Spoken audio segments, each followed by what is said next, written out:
Hi, folks. Welcome to Lecture 9. This is the second lecture in probability. And in this lecture, we're going to take a look at the principal rules that apply to probability, the and or not rules. But to start, we have to define independent and mutually exclusive events. So people often mix these up, so it's very important to kind of note the distinction between an independent event and a mutually exclusive event. So independent events are when the outcome of one event has no impact on the outcome of the other. So if we have event A and B, whatever happens in event A doesn't affect the outcome of event B. That's what independence is about. So the day a person is born on is an independent event. It has no impact on the day that other people are born on. Landing on a heads after tossing a coin and rolling a 5 on a single-sided dice. These are independent events. They have no impact on each other. They don't change the probabilities. Choosing a marble from a jar and landing on heads after tossing a coin. Choosing a 3 from a deck of cards, replacing it. This is the crucial bit, the replacing. And then choosing an ace as a second card. If we don't replace the card, then that has an impact and our events are no longer independent. We'll see that in the next slide. Here's another independent event, rolling a 4 on a dice and then rolling a 1 on the second roll.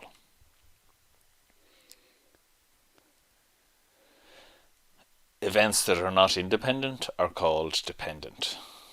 So this is when the outcome of one event has an impact on the outcome of the other. So 2 cards been drawn from a deck without replacement. So when we draw 1 card out and don't replace it, now there's less cards in the deck for the second draw. So the first event has an impact on the second event. Drawing things from a drawer, a jar, drawing socks, balls, buttons without replacement. So when you see the words without replacement, you can be fairly sure you're dealing with a dependent event. So hopefully we'll just take a look at a few examples. So if we decide whether these are independent or dependent, select a diamond from a deck of cards, putting it back in the deck, and then selecting a spade. Well, the probability of selecting a diamond, there's 13 diamonds, there's 52 cards in the deck, so the probability of selecting a diamond is a quarter. Now we put that diamond back, or that card back, and we draw again. So again we have 52 cards in the deck. This time we're looking for spades, and we can see that there's no impact. We're still looking for 13 out of 52. How you can tell events are independent is if the probabilities are essentially the same, they're unchanged. Drawing a 6 from a deck, this is a second example now, and then without replacement, draw a 7. So if we want to draw a 6, there's 4 sixes, and there's 52 cards in the deck. So we've drawn out that first card, but we don't replace it. So now there's only 51 cards to draw from, and we again want to check for the 7. There's 4 sevens, but we can see the fact that we didn't replace the card has changed the probability of the second event. So this is a dependent event, and we can see that the probabilities have changed. It's not the same probability for each draw, so that would suggest that they are dependent. Finally, rolling 2 dice and getting a 6 on both upward faces. Well, for the first dice, probability of throwing a 6 is 1 over 6, and it's the same for the second dice. So these are independent events. Now we take a look at mutually exclusive events. People often confuse these with independent events. So mutually exclusive events are one or the other. So when we flip a coin, we either get heads or we get tails. They're the only possible outcomes. But you can't get both. You can't flip a coin and say, what's the probability of getting heads, tails? It's one or the other. Often mutually exclusive events are called complementary. So if they talk about complementary events, we're talking about mutually exclusive. And two events, A and B, are mutually exclusive if they cannot occur at the same time.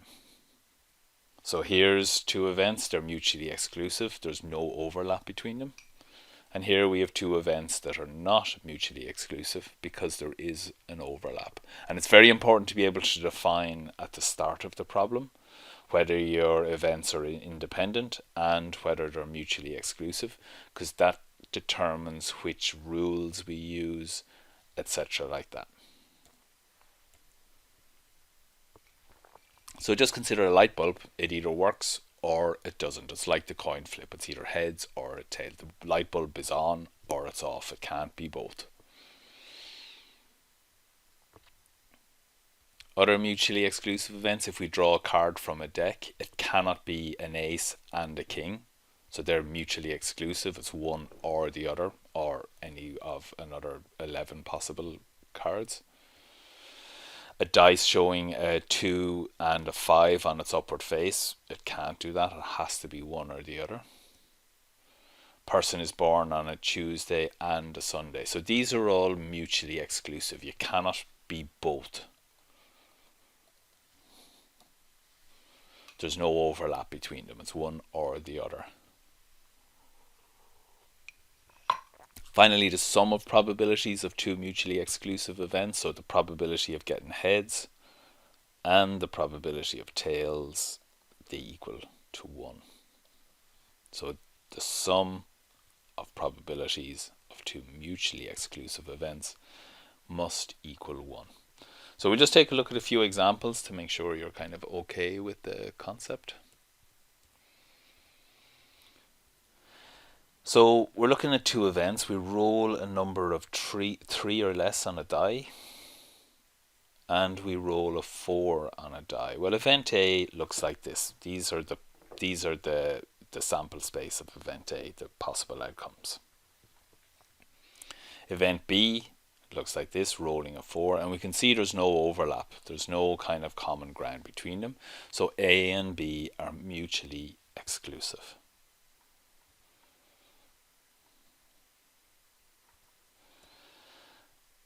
Similar. Roll a number 4 or less on a die and roll a 3 on a die. Well, event A looks like this. Here's all our outcomes. 1, 2, 3, 4.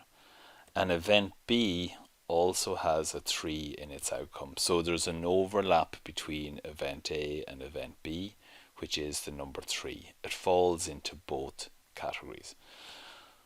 So these A and B in this case are not mutually exclusive. It's not one or the other. It can actually be both, certainly in the case of the number 3.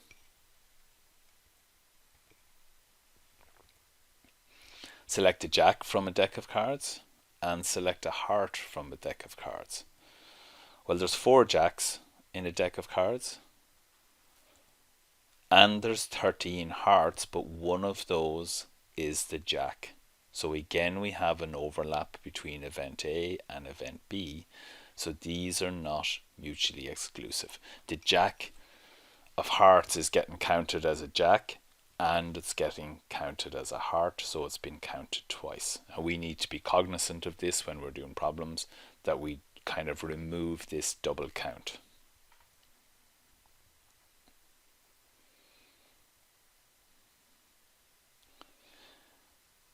So now we're going to take a look at the basic rules that kind of govern probability. The and or not rules. These actually rules govern electronics as well. They're called and or not gates.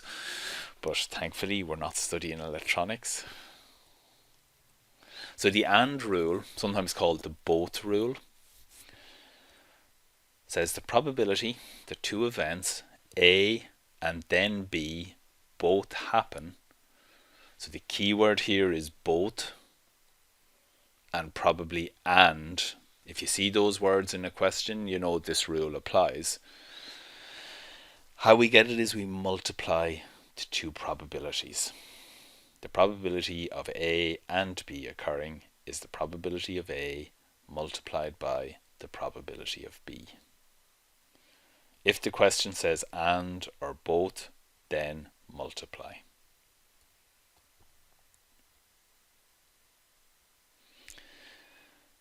So two cards are selected without replacement from a deck. Find the probability of selecting a diamond and then selecting a spade.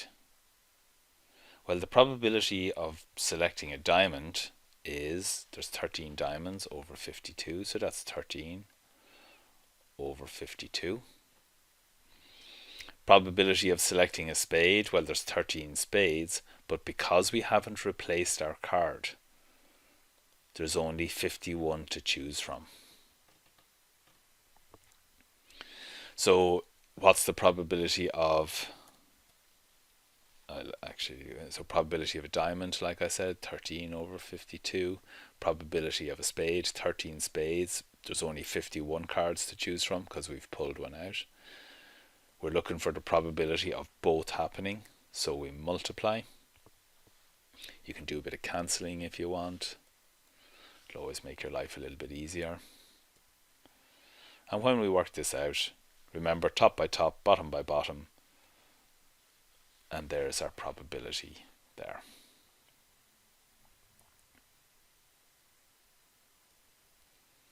Card is chosen from a standard deck of 52 without replacing it. A second card is chosen.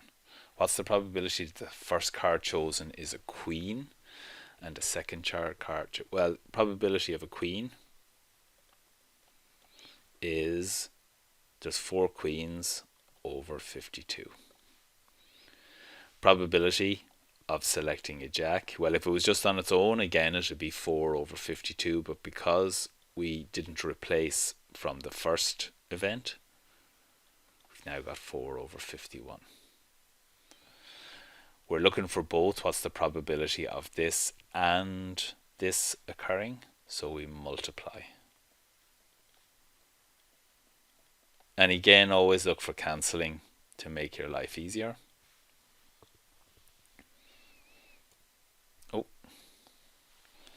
So when we work this out then, so I should write it out a little bit formally. P, Q, and J is equal to PQ multiplied by PJ, just to be a little bit more formal in our maths. 4 over 52 by 4 over 51.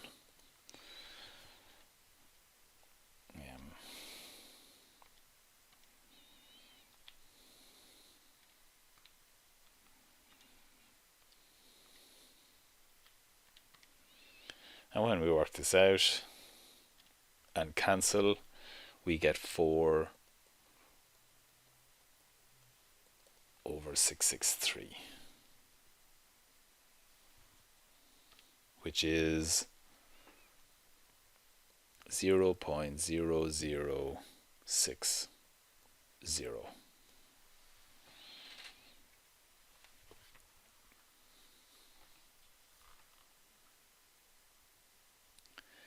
In a shipment of 20 computers, 3 are defective. 3 computers are randomly selected and tested. What's the probability that all 3 are defective if the first and second ones are not replaced after being tested? So we're asking the probability. What's the probability that the first computer is defective? We'll be a bit formal. Probability that the first is defective is equal to, well, there's 3 defective computers and there's 20 to be selected from. What's the probability that the second is defective, the second computer? Now we've drawn one computer out of the box, out of the pallet, say. So now there's only 19 computers left, and there's only 2 defective because we've pulled out 1 defective computer. So there's only 2 left. And the probability, so remember all the time the word and is lurking here, and that and means multiply. What's the probability third computer is defective? That looks like a defective.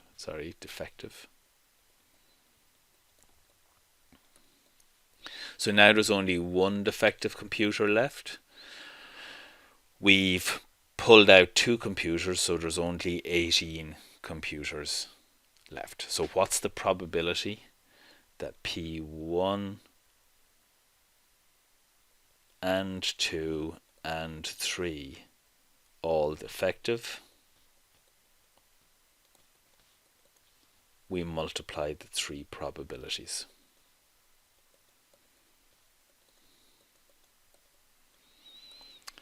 And again, just see if there's any cancellation. There's a little bit, but you're going to be getting your calculator anyway. So it's going to be 3 over 190 by 18, but we can get a bit of cancellation in here. Sorry, I always just find life is easier when you cancel. So now we're looking for 1 on top and 60 by 19.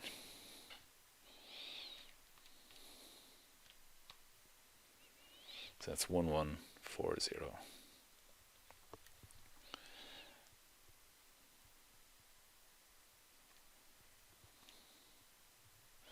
And when we work that out, that's 0.008788, we'll say, when we round up.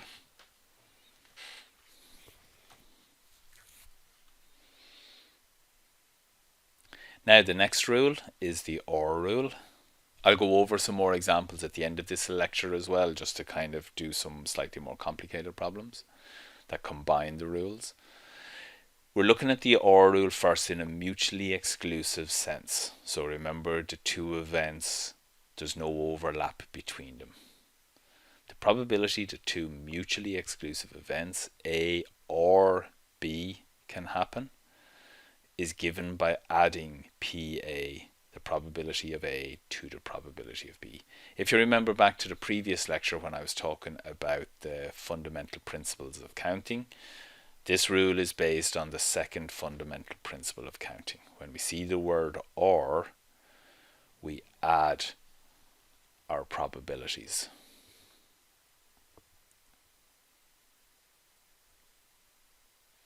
So again, we'll take a look. Now you need to remember these rules as well, because they won't be given to you in an exam context or anything like that.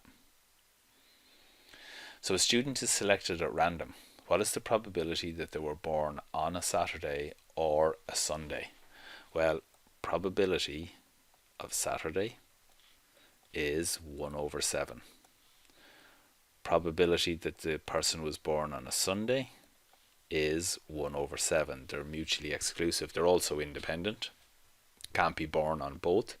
So what's the probability that someone was born, probability born on Saturday or Sunday? It's 1 over 7 plus 1 over 7, which is 2 over 7.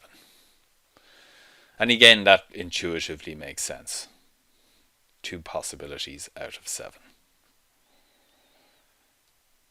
Card is randomly selected from a deck. Determine the probability that there's a 4 or a court card. Sometimes in the questions, court cards, they can be called face cards as well, because they have a face on them.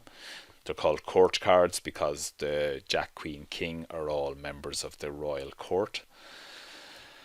If you're unsure of cards, guys, you need to refer to Moodle, and I have a full deck of cards up there in the resources section. So what's the probability that the card is a 4? Well, there's 4 4s in a deck, and there's 52 cards to choose from. What's the probability that the card is a Jack, Queen, or King? Well, there's 12 of those in a deck of cards. There's 3 of each suit. So now what's the probability of a 4 or Jack, Queen, King? 4 over 52 plus 12 over 52. That gives us 16 over 52. Divide top and bottom by 4, and we get 4 over 13. Probability of that is 0.377 when we round up. And I should put in the little, not quite an equal sign, but the nearly equal.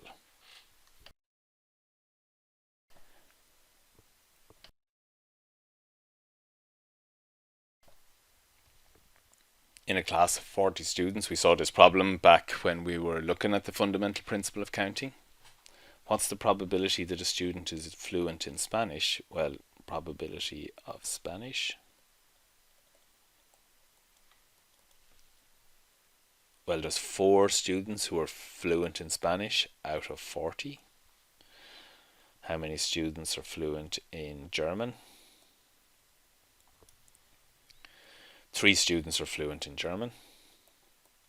So now what's the probability of selecting a student who is fluent in Spanish or German? It's 4 over 40 plus 3 over 40. So it's 7 over 40, which again intuitively kind of makes sense.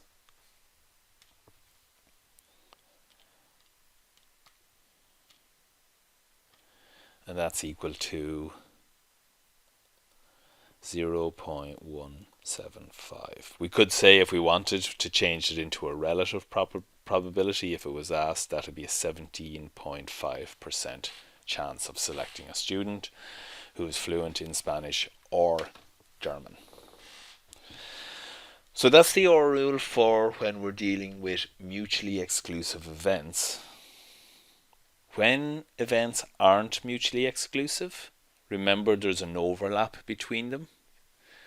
We need to take account of that overlap.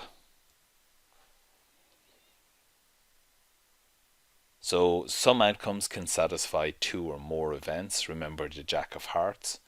These must not be double counted. In this case, the rule is as follows. So the rule is the same up to here. We add the 2 probabilities, but then we subtract the probability that the event is in both. So this is actually the AND rule here.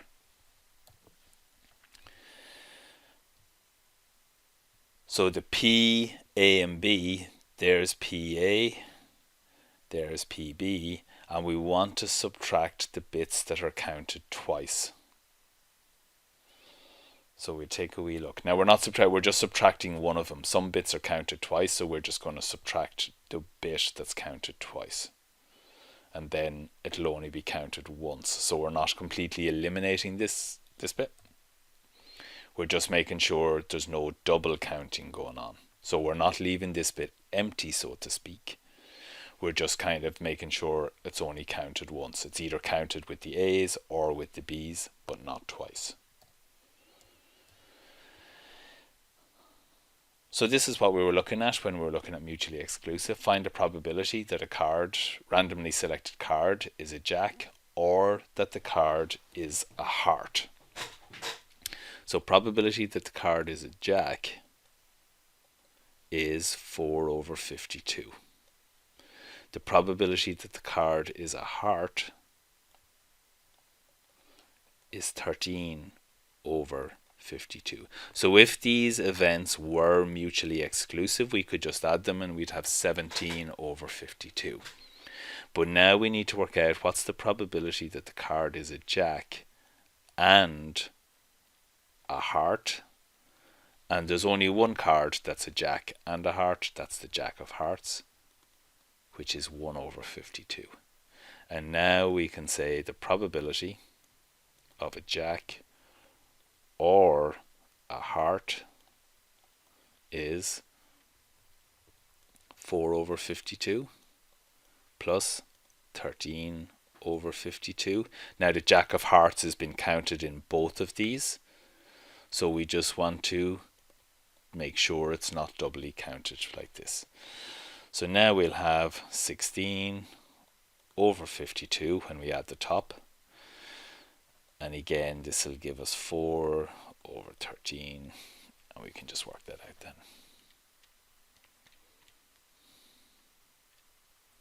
And again it's 0.3077.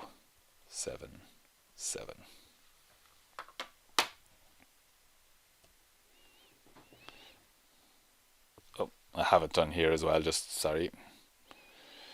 Probably a little bit neater. And that's our probability there. Dice is thrown once. What's the probability of getting an odd number or a multiple of 3? Well, the probability of getting an odd number, if we think about it, 1, 3 and 5 are odd, so there's 3 odd numbers out of 6. What's the probability of getting a multiple of 3?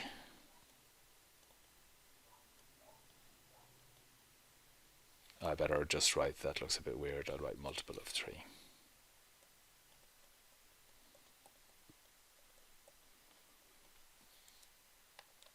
Multiple of 3.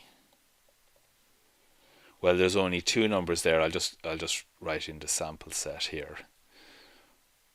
Odd numbers are 1, 3 and 5. Multiple of 3 is, well, our sample set. There's 3 and 6. So I'll just write this. So this would give me my probability of 3 over 6, and this would give me a probability of 2 over 6. What's the probability of a number being odd and a multiple of 3?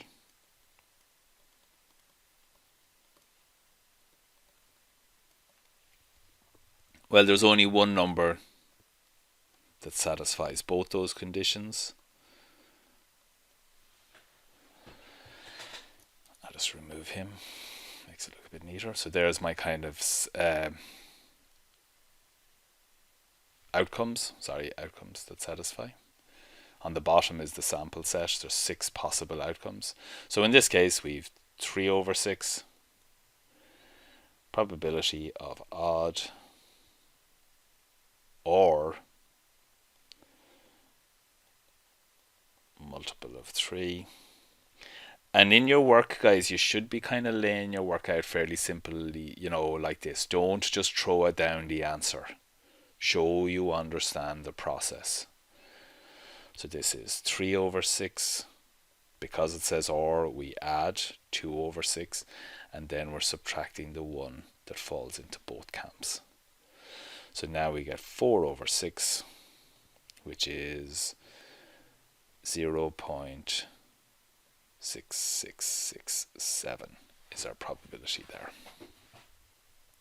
So in the journals, guys, I want to kind of see a development of the problem. A little bit like this. You don't, but don't just write down 2 over 3, oh, I know the answer.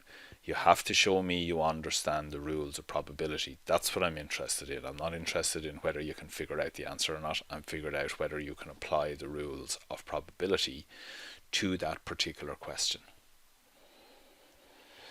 Single card is chosen at random from a deck of 52. What's the probability of choosing a king or a club? This is very similar to the last one, actually. It's the same. I'll speed it up. I didn't realize. King or a club. Probability of a king, 4 over 52. Probability of club, 13 over 52. Probability of being one or the other. Probability of being a king and a club. If we give my poor drawing of a club, that's 1 over 52. So this is the same as the one with the jack. Sorry guys, I didn't realize this was the exact same problem. So again, we'll end up with 4 over 52 plus 13 over 52 minus 1 over 52.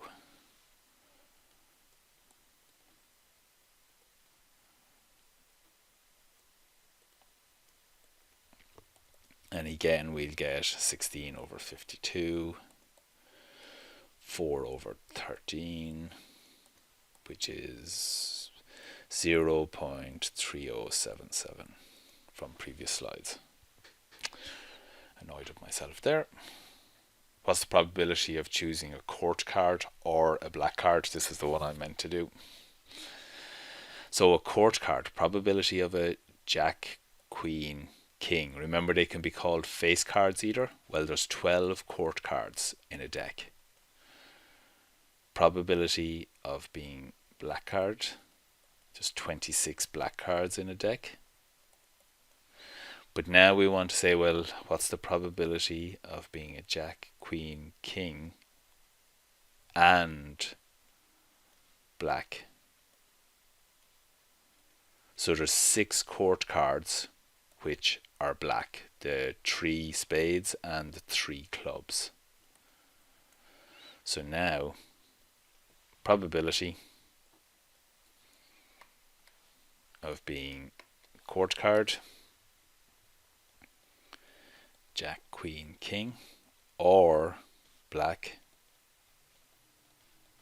is 12 over 52 plus 26 over 52 minus 6 over 52.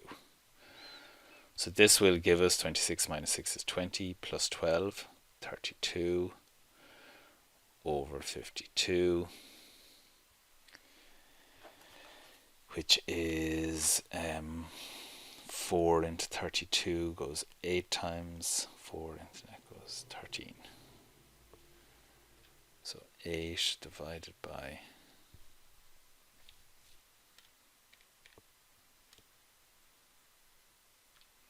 and that gives us approximately equal to 0.6154 when we round up a little bit. What's the probability that an event will not happen? Well, this is given by 1 minus the probability that it will, because if an event doesn't happen, not happen and happen are mutually exclusive. It's one or the other. So the easiest way, rather than trying to think in terms of negative, ask yourself, well, what's the probability it did happen? And then subtract that from 1.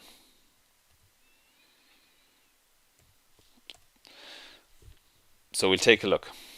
Best explained by example. What's the probability of throwing a number that's not even with a 6-sided dice? Well, really, if we ask ourselves what's the probability of throwing an even number, look at our outcomes. Well, that's 2, 4, 6. So probability of throwing an even number is 3 over 6. So probability of not even is 1 minus 3 over 6, which gives us 3 over 6, which makes sense in itself. It's kind of... But again, guys, don't just write down the answer. I want to see this. A logical arrival at the answer using the rules of probability, not, oh, I sat there for 2 minutes, scratched my head and wrote down an answer. You won't get very many marks for that. So just be warned. Single card is chosen from a random from a standard deck. What's the probability of choosing a card that is not a king? Again, what's the probability of a king? 4 over 52. So then the probability of not, we could bring that to 1 over 13. So the probability of not king is 1 minus 1 over 13, which gives us 12 over 13. And again, we can work that out. and that gives us 0.9231 approximately.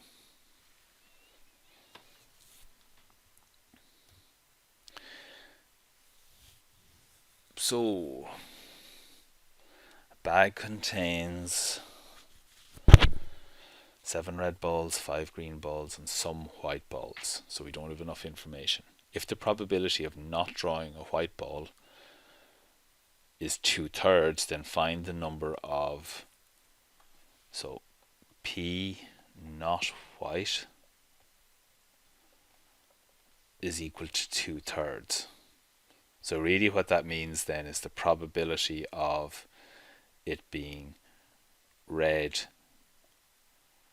and green, because they're not white, that's 2/3. So the probability a ball is, so 12 balls, that's equal to 12 balls. So now the probability of it is white is 1 minus 2/3, which is 1/3. So if 2/3 is 12 balls, then 1/3 is 6 balls. So in other words, there must be 6 white balls in the bag. So sometimes you have to kind of go a little bit roundabout. Like probability is quite difficult. I know I'm just conscious of time, so I'm trying to kind of move reasonably quickly. We take a look at another few examples. Now these are a little bit more complicated. What's the probability of getting at least 2 heads? Well, 3 coins are tossed. Always a good idea when you're unsure is to write out your sample space. What are all my outcomes? Well, we could have head, head, head, head. There's going to be 8 possible outcomes because we've 2 coins. 2 to the power of 3 is 8. We could have head, head, tails. We could have head, tails, tails. We could have head, tails, head. I'm trying to make sure I capture them all. Then we would have boom, boom, boom, boom, tails, head, head, tails, tails, head, tails, head, tails, and then tails, tails, tails. I think that's them all. So this is the sample space. And sometimes you just have to write that out. It mightn't be fun, but at least you can make sure. So this is kind of what goes on the bottom. There's 8 possible outcomes. What's the probability of getting at least 2 heads? Well, let me just say at least 2 heads. That's at least 2 heads. That's at least 2 heads. That's at least 2 heads. And none of the, oh, there's another. At least 2 heads. So probability of getting at least 2 heads, all of those have at least 2 heads. So probability, oh,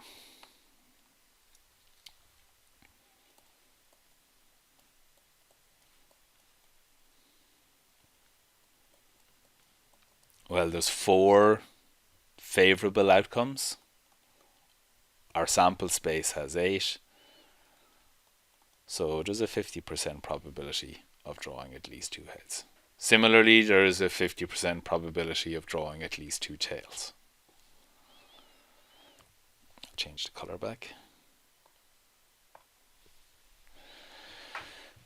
A card is drawn from a deck of cards. What's the probability it is neither red nor a court card? Now, because as soon as I see not or nor, I always think, well, what's the probability? First of all, work it out. Well, what's the probability it is red or a court card? It's quicker to write this. Well, probability of red is 26 over 52. Probability of a court card, Jack, Queen, King, is 12 over 52. We need to work out what's the probability that it's red and Jack, Queen, King. This is similar to one we did earlier. There's 6 red court cards. So the probability of this then becomes 26 over 52 plus 12 over 52 minus 6 over 52, which gives us 32 over 52. So that's the probability of it being red or a court card. So now the probability of it not red nor Jack, Queen, King is 1 minus 32 over 52. So that's where most of the work is actually working out what's the probability the event does occur. And then it's usually quite straightforward to work out what's the probability it doesn't occur. So this will give us 20 over 52, which is 10 over 26, 5 over 13.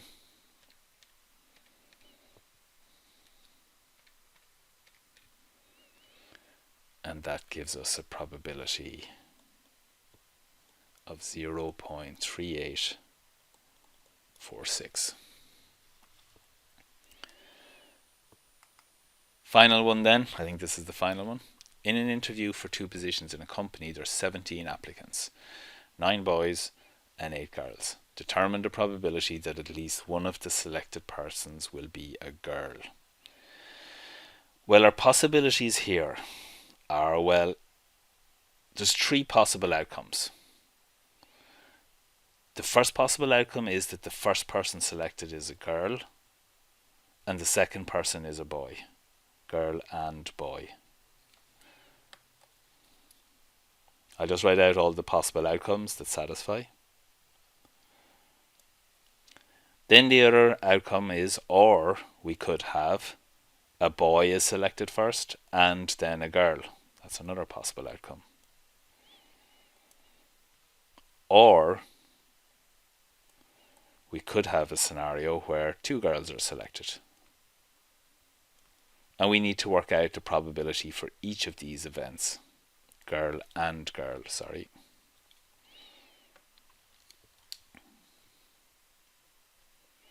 So now, probability that a girl was selected first. Well, there was 8 girls out of 17. Now be careful when we're selecting a boy. So this is one possible outcome of the interview scenario. Girl is selected first and then a boy. Well, a boy, there's 9 boys, but we've already chosen 1 girl, so there's only 16 applicants. Because we see the word and, we multiply. If a boy was selected first, sorry guys, I don't know what happened there. If a boy was selected first, there's 9 boys out of 17.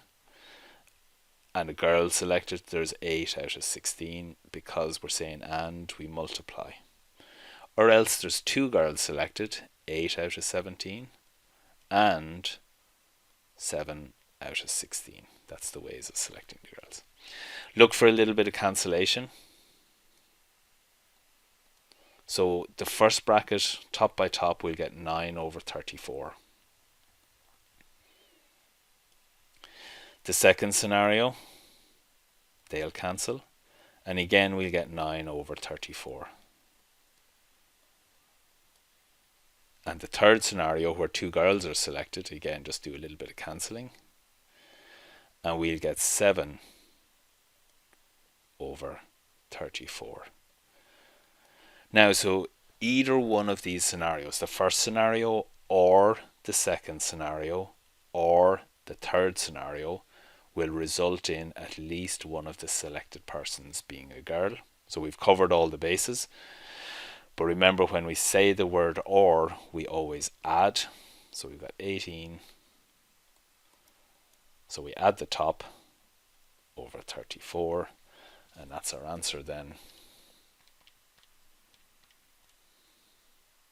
When we work that out, there's a 0.07353. That's the probability. 73.5% if we need it.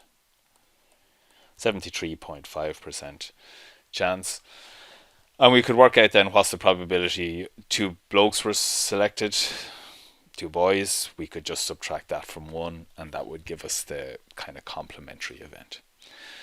So we'll finish up there, guys. I hope it makes sense. Probability is very difficult. It's a real logic-based subject, and most students do struggle with it, so please don't beat yourself up if you find it tricky. You're just like most other students. So we'll finish up there. Thank you for listening, and we'll chat again in the final probability lecture shortly.